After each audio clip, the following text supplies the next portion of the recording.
Did of declaration देण्यास बिल्डरकडून टाळाटाळ केली जाते। गृहनिर्माण संस्थांच्या नोंदणीसाठी घोषणापत्राचा अडथळा थांबवण्याचे आदेश सहकार आयुक्तांनी दिलेत।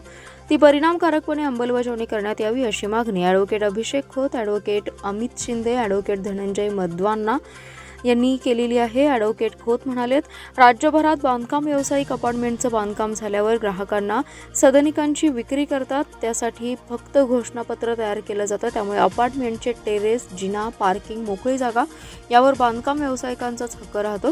भविष्यात त्याचा व्यावसायिक कारणासाठी तो वापर करू शकतात, अशावेळी रहिवाशांना त्रास सहन करावा लागतो।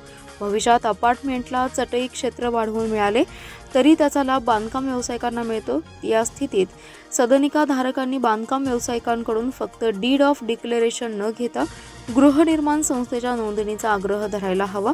ॲडव्होकेट शिंदे म्हणाले, गृहनिर्माण संस्था न केल्याने सदनिक धारकाला फक्त आपल्याच घरापुरता मालकी हक्क राहतो, त्याच्या चौकटीबाहेरही तो मालकी हक्क सांगू शकत नाही।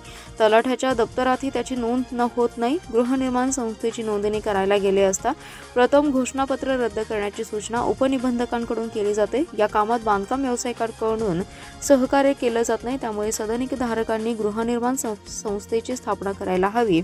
ॲडव्होकेट खोत यांनी या संदर्भात सहकार आयुक्तांकडे दाद मागितल्यानंतर आयुक्तांनी मुंबई, कोकण, पुणे, नाशिक, नागपूर, अमरावती, कोल्हापूर, छत्रपती संभाजीनगर आणि लातूरच्या विभागीय सहनिबंधकांना आदेश जारी केलेत। संस्था नोंदणीच्या तरतुदीची परिणामकारक अंमलबजावणी करावी अशी मागणी त्यांनी केली आहे। यावेळी जयंत जाधव आणि नितीन मिरजकर उपस्थित होते।